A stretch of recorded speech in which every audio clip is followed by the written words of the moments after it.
Praise the Lord, hallelujah. പ്രിയപ്പെട്ടവരെ, സമർപ്പണ പ്രാർത്ഥന എന്ന ഈ ശുശ്രൂഷ 7-ാം ദിവസത്തിലേക്ക് കടന്നിരിക്കുകയാണ്. ഇതുവരെ ലോകം മുഴുവനുമുള്ള സകല രാജ്യങ്ങളിലും ഭൂഖണ്ഡങ്ങളിലും ദേശങ്ങളിൽ നിന്നും ഈ ശുശ്രൂഷയിൽ പങ്കെടുത്തുകൊണ്ടിരിക്കുന്ന എല്ലാ പ്രിയപ്പെട്ടവരെ ഓർത്ത് ദൈവത്തിന് നന്ദി പറയുകയാണ്. എല്ലാവരെയും ഒത്തിരി സ്നേഹത്തോടെ ഈ ശുശ്രൂഷയിലേക്ക് സ്വാഗതം ചെയ്യുകയാണ്. നിങ്ങളുടെ പ്രാർത്ഥനകളും ആവശ്യങ്ങളും അതെന്ത് തന്നെയാണെങ്കിലും ഈ 43 ദിവസത്തെ സമർപ്പണ പ്രാർത്ഥനയിലൂടെ നിങ്ങൾ വിശ്വാസത്തോടെ പ്രാർത്ഥിച്ചാൽ ദൈവം നിങ്ങൾക്കതിന് ഉത്തരം തരും. നിങ്ങളുടെ പ്രാർത്ഥനയ്ക്ക് മറുപടി ലഭിക്കും. ദൈവം നിങ്ങളുടെ ജീവിതത്തിൽ പ്രവർത്തിക്കും. പ്രിയപ്പെട്ടവരെ, നമുക്ക് നമ്മുടെ ബൈബിൾ കയ്യിലെടുക്കാം, തുറന്നു പിടിക്കാം. പ്രാർത്ഥനയോടെ കർത്താവിൻ്റെ വചനത്തിന് വേണ്ടി നമുക്ക് കാതോർക്കാം. ഒപ്പം തന്നെ നമ്മുടെ ആവശ്യങ്ങളും നിയോഗങ്ങളും പ്രാർത്ഥനകളും കർത്താവിൻ്റെ കരങ്ങളിൽ സമർപ്പിക്കാം.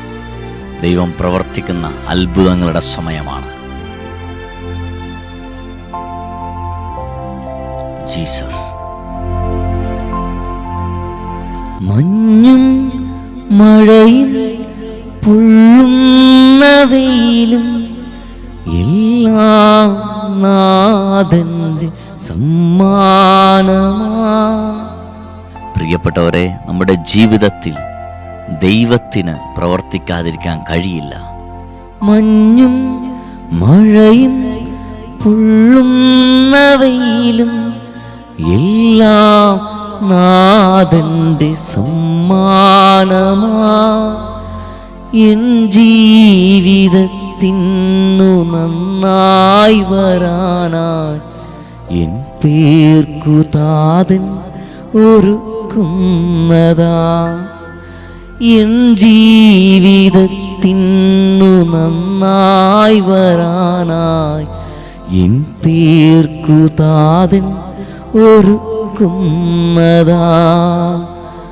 ഒരു മഴയും തോരാതിരുന്നിട്ടില്ല, ഒരു കാറ്റും അടങ്ങാതിരുന്നിട്ടില്ല, ഒരു രാവും പുലരാതിരുന്നിട്ടില്ല, ഒരു നോവും കുറയാതിരുന്നിട്ടില്ല.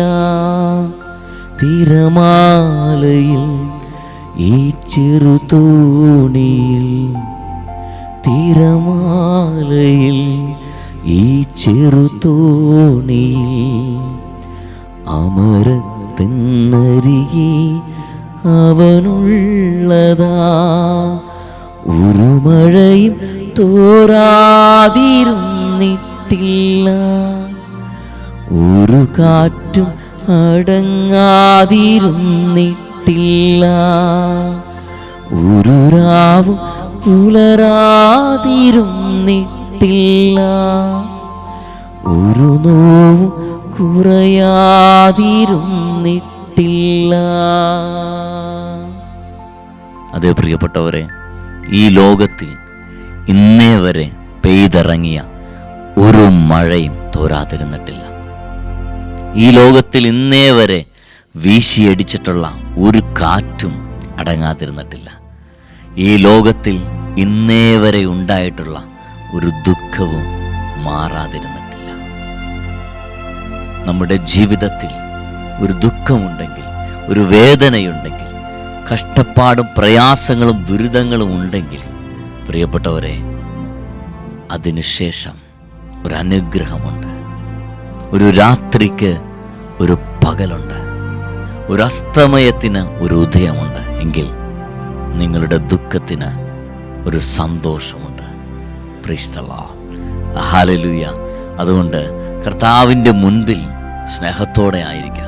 നമ്മുടെ ദൈവം നമ്മുടെ ജീവിതത്തിൽ ഇടപെടുന്നവനാണ്. നമ്മുടെ ജീവിതം മുമ്പോട്ട് പോകുമ്പോൾ പല വിധത്തിലുള്ള പ്രയാസങ്ങളും വേദനകളും നൊമ്പരങ്ങളൊക്കെ ഉണ്ടാവാം നമ്മുടെ ജീവിതത്തിൽ. പക്ഷേ അവിടെ നിന്ന് നമ്മൾ പുറത്തു വരണം. അവിടെ കിടക്കാൻ പാടില്ല. പലപ്പോഴും നമ്മളെ നശിപ്പിക്കുന്ന പിശാചിൻ്റെ ഏറ്റവും വലിയ ഒരു ആയുധമാണ് നിരാശ. നമുക്കറിയാം, നിരാശ നമ്മുടെ ഉള്ളിൽ പിശാച് വിതച്ചാൽ പിന്നെ നമുക്കൊന്നും ചെയ്യാൻ കഴിയില്ല. നമ്മൾ അസ്വസ്ഥപ്പെട്ട് ഒരുപാട് സമയം പോയി, ഒന്നും ചെയ്യാതെ ചിലപ്പോൾ മുറിക്കുള്ളിൽ ഒറ്റയ്ക്കിരുന്ന് സമയം കളഞ്ഞ് ചിലപ്പോൾ കിടന്നുറങ്ങി നമ്മൾ ചിന്തിച്ചും ഭാരപ്പെട്ടും ആകുലപ്പെട്ടും ഉത്കണ്ഠപ്പെട്ടും നമ്മുടെ ഹൃദയത്തിൽ വലിയൊരു കല്ലെടുത്ത് വെച്ചതുപോലെ അത്രമാത്രം നമ്മൾ തളർന്നു പോകുന്ന അവസ്ഥ നിങ്ങളുടെ ജീവിതത്തിൽ ഉണ്ടായിട്ടുണ്ട്, എല്ലാവരുടെയും ജീവിതത്തിൽ ഉണ്ടായിട്ടുണ്ട്. നമ്മൾ മനസ്സിലാക്കണം, ഒരു വ്യക്തിയെ നശിപ്പിക്കാൻ പിശാച് എടുക്കുന്ന ഏറ്റവും വലിയൊരു ആയുധമാണ് നിരാശ.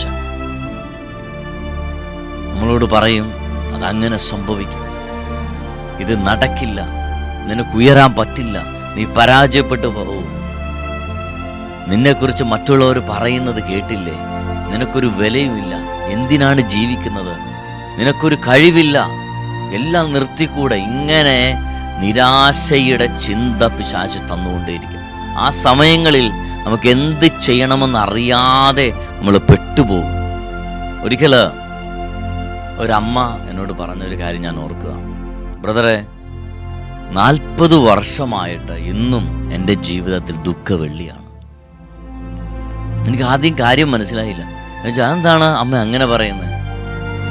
വിവാഹം കഴിഞ്ഞ അന്നു മുതൽ ഇന്ന് വരെ ഞാൻ സന്തോഷമെന്തെന്ന് അറിഞ്ഞിട്ടില്ല. എന്നും കണ്ണുനീരും വേദനയുമാണ് എൻ്റെ ജീവിതത്തിൽ. എനിക്ക് കഴിഞ്ഞ 40 വർഷങ്ങളായി ദുഃഖവെള്ളി മാത്രമാണ്. പ്രിയപ്പെട്ടവരെ, ഇത് കേട്ട് കഴിഞ്ഞപ്പോൾ എനിക്കൊരു കാര്യം മനസ്സിലായി. ഇന്ന് അനേകം പേര് ഇതുപോലത്തെ അവസ്ഥയില്ല, ദുഃഖവെള്ളിയില്ല. നമ്മൾ മനസ്സിലാക്കണം, നമ്മുടെ കർത്താവ് കല്ലറകൾക്കുള്ളിൽ കിടന്ന ദൈവമല്ല. ദുഃഖവെള്ളിയോടെ തീർന്നില്ല. അവിടെ കർത്താവിനെ കല്ലറകൾക്കുള്ളിൽ അടച്ചപ്പെടും. ആ കല്ലറകൾക്കുള്ളിൽ 3 ദിവസമേ കർത്താവ് കിടന്നുള്ളൂ. അതിനുശേഷം കല്ലറകൾ തുറന്ന് 3-ാം ദിനം അവൻ ഉയർത്തെഴുന്നേറ്റു. പാപത്തിൻ്റെയും ശാപത്തിൻ്റെയും രോഗത്തിൻ്റെയും വെറുപ്പിൻ്റെയും വിദ്വേഷത്തിൻ്റെയും സകല തിന്മയുടെ സ്വാധീനങ്ങളെയും തകർത്ത് തരിപ്പണമാക്കി ആ കല്ലറകൾ തുറന്ന് കർത്താവ് ഉദ്ധാനം ചെയ്തു, ഉയർത്തെഴുന്നേറ്റു. എങ്കിൽ എപ്പോഴും നമ്മുടെ ജീവിതത്തിൽ മനസ്സിലാക്കേണ്ട ഒരു കാര്യമുണ്ട്, ദുഃഖവെള്ളിക്ക് ഒരു ഉയർപ്പുണ്ട്. അങ്ങനെയെങ്കിൽ നമ്മൾ ദുഃഖവെള്ളിയിൽ നിന്ന് പുറത്തു വരണം. പ്രിയപ്പെട്ടവരെ, നിരാശപ്പെട്ട് നമ്മൾ ഇരിക്കരുത്. നിരാശ നമ്മളെ ഒരിക്കലും നന്മയിലേക്ക് കൊണ്ടുപോവില്ല. ദൈവമക്കൾ എപ്പോഴും പ്രത്യാശയുള്ളവരാകണം, പ്രത്യാശയുള്ളവരാകണം. ഞാൻ നിങ്ങളോട് ചോദിക്കട്ടെ, നമുക്ക് സന്തോഷം ഉണ്ടാവാറുണ്ടല്ലേ? സന്തോഷം ഉണ്ടാവാറുണ്ട്. സന്തോഷം ലഭിക്കുന്ന കാര്യം നമ്മൾ എത്ര പ്രാവശ്യം ചിന്തിക്കും? നമ്മുടെ ജീവിതത്തിൽ നമുക്ക് സന്തോഷം ലഭിക്കുന്ന കാര്യം നിങ്ങൾ എത്ര പ്രാവശ്യം ചിന്തിക്കാറുണ്ട്? കൂടിപ്പോയ 1 or 2 തവണ. എന്നാൽ നമുക്കൊരു വിഷമം വന്നാൽ, ഒരു പ്രയാസം വന്നാൽ, ആരെങ്കിലും വഴിയായിട്ട് നമുക്കൊരു ബുദ്ധിമുട്ടുണ്ടായാൽ നമ്മൾ എത്രമാത്രം നമ്മളെ ടെൻഷൻ അടിപ്പിക്കുന്ന ആ കാര്യം എത്രയോ പ്രാവശ്യം നമ്മൾ ചിന്തിക്കും, എത്രയോ പ്രാവശ്യം നമ്മൾ ചിന്തിക്കും. അങ്ങനെ ചിന്തിച്ച് ചിന്തിച്ച് ചിന്തിച്ച് നമ്മുടെ ഹൃദയത്തിൽ വലിയൊരു ഭാരം കയറി പിടിക്കുന്നത് പോലെ നമ്മുടെ ജീവിതങ്ങൾ മാറും. കാര്യം ശരിയാണ്, ആ സമയങ്ങളിൽ എന്ത് ചെയ്യണമെന്ന് അറിയില്ല, വിഷമമാണ്. പക്ഷേ നമ്മൾ മനസ്സിലാക്കണം, അവിടെ നിന്ന് നമ്മൾ പുറത്തു വരണം. നമ്മൾ ദുഃഖവെള്ളിയിൽ കല്ലറകൾക്കുള്ളിൽ കിടന്ന ദൈവമല്ല നമ്മുടെ കർത്താവ്. അവൻ അവിടെ നിന്ന് പുറത്തു വന്നു. അവിടെ നിന്ന് പുറത്തു വരണം. പുറത്തു വന്നാൽ നിങ്ങൾ രക്ഷപ്പെടും. എസെക്കിയേൽ പ്രവാചകന്റെ പുസ്തകം 13-ാം അധ്യായം 22-ാം വാക്യം. എസെക്കിയേൽ പ്രവാചകന്റെ പുസ്തകം 13-ാം അധ്യായം 22-ാമത്തെ വാക്യം. ബൈബിൾ തുറന്ന് നമുക്ക് എല്ലാവർക്കും വായിക്കാം. അവിടെ വചനം പറയുകയാണ്, ഞാൻ ഒരിക്കലും നിരാശപ്പെടുത്തിയിട്ടില്ലാത്ത നീതിമാനെ നിങ്ങൾ നുണ പറഞ്ഞ് നിരാശനാക്കി. ദുർമാർഗത്തിൽ നിന്ന് പിന്തിരിഞ്ഞ് തൻ്റെ ജീവൻ രക്ഷിക്കാതിരിക്കാൻ ദുഷ്ടനെ നിങ്ങൾ പ്രോത്സാഹിപ്പിക്കുകയും ചെയ്തു. കണ്ടോ? ഞാൻ ഒരിക്കലും നിരാശപ്പെടുത്തിയിട്ടില്ലാത്ത നീതിമാനെ നിങ്ങൾ നുണ പറഞ്ഞ് നിരാശനാക്കി. പിശാചിന്റെ പ്രവൃത്തിയാണത്. നുണ പറഞ്ഞ് നിരാശനാക്കും. നിനക്കിത് സംഭവിക്കും, നിന്റെ ജീവിതം തകർന്നു പോകും, നീ ചെയ്ത കാര്യം എല്ലാവരും അറിയും, നീ അപമാനിക്കപ്പെടും, നിന്റെ കുടുംബം തകരും, നീ ജീവിച്ചിരിക്കുന്നതിനേക്കാൾ നല്ലത് മരിക്കുന്നതാണ്, ആത്മഹത്യ മാത്രമേ ഉള്ളൂ വഴി. ഇങ്ങനെ പിശാച് നുണ പറഞ്ഞ് നമ്മളെ നിരാശപ്പെടുത്തും. കർത്താവിൻ്റെ വചനം എത്രയോ വ്യക്തമായിട്ട് പറയുകയാണ്, ഞാൻ ഒരിക്കലും നിരാശപ്പെടുത്തിയിട്ടില്ലാത്ത നീതിമാനെ നിങ്ങൾ നുണ പറഞ്ഞ് നിരാശനാക്കി. പ്രിയപ്പെട്ടവർ, നമ്മൾ മനസ്സിലാക്കണം, എത്രമാത്രം പിശാച് ഒരു വ്യക്തിയെ തകർക്കാൻ അവൻ നിൽക്കുന്നുണ്ട്, എത്രമാത്രം ദൈവമക്കളെ ചതിക്കാനും വഞ്ചിക്കാനും തകർക്കാനും പിശാച് ഓരോ കാര്യങ്ങളും ഓരോ പദ്ധതികളും ചെയ്യുന്നുണ്ട്. നമ്മൾ ഇവിടെ നിന്ന് നമ്മൾ പുറത്തു വരണം. അടുത്ത വാക്യം എന്താ പറയുന്നത്? ദുർമാർഗത്തിൽ നിന്ന് പിന്തിരിഞ്ഞ് തൻ്റെ ജീവൻ രക്ഷിക്കാതിരിക്കാൻ ദുഷ്ടനെ നിങ്ങൾ പ്രോത്സാഹിപ്പിക്കുകയും ചെയ്തു. ദുർമാർഗത്തിൽ നിന്ന് പിന്തിരിഞ്ഞ് തൻ്റെ ജീവനെ രക്ഷിക്കാതിരിക്കാൻ ദുഷ്ടനെ നിങ്ങൾ പ്രോത്സാഹിപ്പിക്കുകയും ചെയ്തു. ഒരു വ്യക്തി ദുർമാർഗത്തിൽ നിന്ന് തിരിയുമ്പോൾ, തെറ്റ് മനസ്സിലാക്കി ആ തെറ്റ് തിരുത്താൻ തയ്യാറാകുമ്പോൾ, പാപത്തിൽ നിന്ന് ആ വ്യക്തി കർത്താവിലേക്ക് കടന്നു വരാൻ തയ്യാറാകുമ്പോൾ പലപ്പോഴും പിശാച് സമ്മതിക്കാറില്ല. അതുകൊണ്ട് തന്നെ നിരാശയിലേക്ക് കൊണ്ടുപോകും. പ്രാർത്ഥിച്ചിട്ട് എന്ത് കാര്യം? പള്ളിയിൽ പോയിട്ട് എന്ത് കാര്യം? കുർബാന സ്വീകരിച്ചിട്ട് എന്ത് കാര്യം? കുമ്പസാരിച്ചിട്ട് എന്ത് കാര്യം? ഇങ്ങനെ എന്ത് കാര്യം? എന്താ സംഭവിക്കണേ? ആ ചിന്തകൾ നമ്മൾ ഫോളോ ചെയ്യുമ്പോൾ, ആ നിരാശ നമ്മളെ കീഴടക്കുമ്പോൾ, പ്രിയപ്പെട്ടവരെ, ഒരിക്കലും കർത്താവിലേക്ക് കടന്നു വരാൻ സാധിക്കാത്ത വിധം, കഴിയാത്ത വിധം നമ്മളെ പിശാച് കൊണ്ടുപോവാം. പിന്നെ നമ്മുടെ ചിന്തകൾ വേറേതാ. നമ്മൾ ചെയ്യുന്നതും പ്രവർത്തിക്കുന്നതും പറയുന്നതും എല്ലാം വഴിമാറിപ്പോകും. ഇന്ന് പലരുടെയും ജീവിതങ്ങൾ ഇതുപോലെ വഴിമാറിപ്പോകാൻ കാരണം ഇതാണ്. നമ്മൾ മനസ്സിലാക്കണം, ഒരു നിരാശ നമ്മുടെ ജീവിതത്തിൽ വരുമ്പോൾ അതിനധികം സമയം നമ്മൾ കൊടുക്കരുത്. കാര്യം ശരിയാണ്, നമുക്കൊരു വേദനയും ഒരു പ്രതിസന്ധിയോ പ്രശ്നങ്ങളോ മറ്റാകുലതകളോ ഒക്കെ വരുമ്പോൾ നമ്മൾ പലപ്പോഴും നമ്മുടെ ഹൃദയം പിടയാറുണ്ട്. എന്ത് ചെയ്യും, എന്ത് സംഭവിക്കും എന്നൊക്കെ നമ്മൾ ചിന്തിക്കാറുണ്ട്. അത് മാനുഷികമാണ്. പക്ഷേ അതിൽ നിന്ന് നിങ്ങൾ ഉടനെ തന്നെ പുറത്തു വരണം. അത് നിങ്ങളെ കീഴടക്കാൻ പാടില്ല. ഹല്ലേലൂയ. അത് കീഴടക്കിയാൽ പ്രിയപ്പെട്ടവരെ, അത് ഭയങ്കര പ്രശ്നമാണ്. നമ്മളെ കൊണ്ടേ പോകും.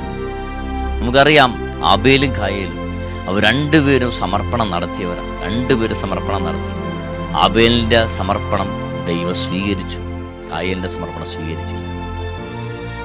ഇത് കണ്ടപാടെ അവൻ്റെ ഉള്ളിൽ, കായേലിൻ്റെ ഉള്ളിൽ പിശാച് നിരാശ, അസ്വസ്ഥത ജനിപ്പിക്കുക. പ്രിയപ്പെട്ടവരെ, നിങ്ങൾ മനസ്സിലാക്കണം, ഉൽപ്പത്തിയുടെ പുസ്തകം 4-ാം അധ്യായം 7-8 തിരുവചനങ്ങൾ അവിടെ വായിക്കുമ്പോൾ നമുക്ക് കാണാൻ കഴിയും. ഉൽപ്പത്തിയുടെ പുസ്തകം, നമുക്ക് എല്ലാവർക്കും ആ ഭാഗം ഒന്ന് എടുക്കും. ഉൽപ്പത്തിയുടെ പുസ്തകം 4-ാം അധ്യായം അതിൻ്റെ 6-7 തിരുവചനങ്ങൾ. കർത്താവ് കായേലിനോട് ചോദിച്ചു, നീ കോപിച്ചിരിക്കുന്നത് എന്തുകൊണ്ട്? നിന്റെ മുഖം വാടിയിരിക്കുന്നത് എന്തുകൊണ്ട്? ഉചിതമായി പ്രവർത്തിച്ചാൽ നീയും സ്വീകാര്യനാവുകയില്ലേ? നല്ലത് ചെയ്യുന്നില്ലെങ്കിൽ പാപം വാതിൽക്കൽ തന്നെ പതിയിരിപ്പുണ്ടെന്ന് ഓർക്കണം. അത് നിന്നിൽ താല്പര്യം വെച്ചിരിക്കുന്നു, നീ അതിനെ കീഴടക്കണം. കർത്താവിന് മനസ്സിലായി കായേലിനെ പിശാച് പിടിച്ചിരിക്കുകയാണെന്ന് കർത്താവിന് മനസ്സിലായി. പ്രിയപ്പെട്ടവരെ, ഇതിൽ നിന്ന് അവനെ പിന്തിരിപ്പിക്കാൻ, ഈ നിരാശയിൽ നിന്ന് പിന്തിരിപ്പിക്കാൻ കർത്താവ് നോക്കി. പക്ഷേ അവൻ തയ്യാറാകുന്നു. കർത്താവ് പറയാണ്, ഉചിതമായി പ്രവർത്തിച്ചാൽ നീയും സ്വീകാര്യനാവുകയില്ലേ? നല്ലത് ചെയ്യുന്നില്ലെങ്കിൽ പാപം വാതിൽക്കൽ തന്നെ പതിയിരിപ്പുണ്ടെന്ന് നീ ഓർക്കണം. അത് നിന്നിൽ താല്പര്യം വെച്ചിരിക്കുന്നു, നീ അതിനെ കീഴടക്കണം. കർത്താവിന് മനസ്സിലായി, അല്പം കഴിഞ്ഞാൽ സ്വന്തം സഹോദരൻ ആബേലിനെ ഇവൻ വയലിലേക്ക് കൊണ്ടുപോവുകയും അവിടെ വെച്ച് വാക്ക് തർക്കമാവുകയും തർക്കം മുറുകി കയ്യേറ്റത്തിലേക്ക് കടക്കുകയും കയ്യേറ്റം കയ്യാങ്കളിയിലേക്കും അത് കൊലപാതകത്തിലേക്കും മാറുമെന്നും ദൈവത്തിന് മുന്നേ മനസ്സിലായി. അതുകൊണ്ടാണ് കർത്താവ് കായേലിനോട് ഇത് പറഞ്ഞത്. അവൻ്റെ ഉള്ളിൽ നിന്നത് മാറ്റിയിരുന്നെങ്കിൽ, ആ അസ്വസ്ഥത നിരാശ മാറ്റിയിരുന്നെങ്കിൽ ഒരിക്കലും സ്വന്തം സഹോദരനെ അവൻ കൊല്ലുമായിരുന്നു. എന്താ സംഭവിച്ച പ്രിയപ്പെട്ടവരെ? സ്വന്തം സഹോദരനെ, ലോക ചരിത്രത്തിലെ ആദ്യത്തെ കൊലപാതകം, കായേൽ തൻ്റെ സഹോദരനായ ആബേലിനെ കൊന്നു. അന്നു മുതൽ ഇന്നു വരെ ആബേലിന്റെ രക്തം കൊണ്ട് ഈ ഭൂമി ശപിക്കപ്പെട്ടതായി തീർന്നു. അന്നു മുതൽ ഇന്നു വരെ കൊലപാതകങ്ങളുടെ ഒരു പരമ്പര ഈ ലോകം മുഴുവൻ വ്യാപരിച്ചുകൊണ്ടിരിക്കുക. പ്രിയപ്പെട്ടവരെ, കർത്താവ് കായേലിനോട് പറഞ്ഞു, പാപം വാതിൽക്കൽ തന്നെ പതിയിരിപ്പുണ്ട്, നമ്മളെ കാത്തതുണ്ട്. എന്നിട്ട് കർത്താവ് പറഞ്ഞു, നീ അതിനെ കീഴടക്കണം. നമ്മൾ അസ്വസ്ഥപ്പെടുത്തുന്ന കാര്യങ്ങൾ, നിരാശപ്പെടുത്തുന്ന കാര്യങ്ങൾ നമ്മൾ മാറ്റാൻ തയ്യാറാകണം. നമ്മളതിനെ കീഴടക്കണം. ഇല്ലെങ്കിൽ അത് നമ്മളെ കീഴടക്കും. ഈ നിരാശ, ഈ അസ്വസ്ഥത, ഈ ഭയം നമ്മളെ കീഴടക്കും. കീഴടക്കിയാൽ പ്രിയപ്പെട്ടവരെ, പിന്നെ വരാൻ പോകുന്നത് എന്താണെന്ന് നമുക്ക് പറയാൻ പറ്റില്ല. അതുകൊണ്ട് ഞാൻ നിങ്ങളോട് പറയട്ടെ, ഈ നിരാശയും അസ്വസ്ഥതയും ആകുലതയും ഉത്കണ്ഠയും ഒന്നും നമ്മുടെ ജീവിതത്തിൻ്റെ ആയുസ് വെട്ടി ചുരുക്കും എന്നല്ലാതെ അതുകൊണ്ട് ഒരു നേട്ടവുമില്ല. രോഗികളായി മാറുമെന്നല്ലാതെ ഒരു കാര്യവും അതിലില്ല. നമ്മൾ കർത്താവിൽ സന്തോഷത്തോടെ ആയിരിക്കുക. വരുന്ന ദുരിതങ്ങളെല്ലാം നമ്മൾ സ്വീകരിക്കുമ്പോഴും, കർത്താവേ, നീയാണ് എൻ്റെ ബലം, നീ അറിയാതെ ഒന്നും സംഭവിക്കുന്നില്ല. നിരാശപ്പെടുത്താൻ പിശാച് പല ചിന്തകൾ തരുമ്പോഴും നമുക്ക് പറയാൻ കഴിയണം, ഇല്ല, എൻ്റെ കർത്താവിൻ്റെ കൂടെയുണ്ട്. ഞാൻ തകരില്ല, ഞാൻ പരാജയപ്പെടില്ല, ഞാൻ വീണു പോവില്ല, ഞാൻ അപമാനിക്കപ്പെടില്ല, ഞാൻ ലജ്ജിക്കപ്പെടില്ല, എന്നെ തകർക്കാൻ ആർക്കും കഴിയില്ല. ഇങ്ങനെ കർത്താവിലുള്ള വിശ്വാസത്തിൽ നമ്മൾ പറയുമ്പോൾ ആ നിരാശയുടെ കെട്ട് അപ്പോൾ തന്നെ വിട്ടുപോകും. നമ്മളെ ദൈവത്തിൻ്റെ സമാധാനവും പരിശുദ്ധാത്മാവിൻ്റെ അഭിഷേകവും നമ്മളെ നിറയ്ക്കും. അതുകൊണ്ട് പ്രിയപ്പെട്ടവരെ, നിരാശ എന്ന പിശാചിൻ്റെ ഏറ്റവും വലിയ ആയുധം നമ്മൾ തിരിച്ചറിഞ്ഞ് പിശാചിൻ്റെ തന്ത്രങ്ങളെ തകർക്കുന്നവരായി നമുക്ക് മാറും. അതിനുള്ള കൃപ ദൈവം നമുക്ക് എല്ലാവർക്കും തരട്ടെ എന്ന് പ്രാർത്ഥിക്കുന്നു. Praise the Lord.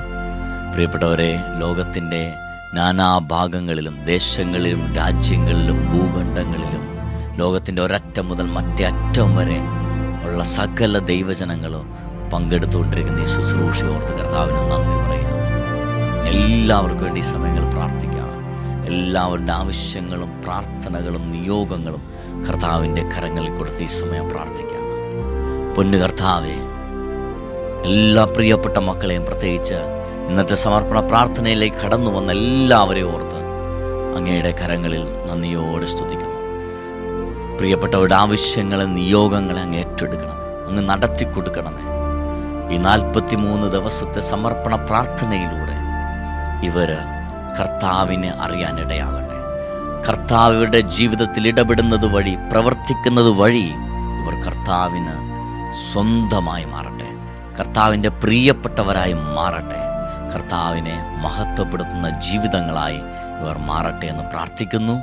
ആമേൻ.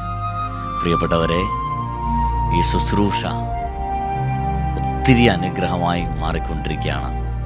ഈ സമർപ്പണ പ്രാർത്ഥന നിങ്ങളുടെ പരിചയമുള്ള എല്ലാ സുഹൃത്തുക്കൾക്കും, എല്ലാ റിലേറ്റീവ്സിനും, സോഷ്യൽ മീഡിയയിലെ എല്ലാ പ്ലാറ്റ്ഫോമിലും നിങ്ങളിത് ഷെയർ ചെയ്ത് കൊടുക്കണം. നിങ്ങളിത് ചെയ്യുമ്പോൾ അത് വലിയ ഒരു സുവിശേഷ വേലയാണ് ചെയ്യുന്നത്. അതിന് വലിയ പ്രതിഫലം കർത്താവ് തരും.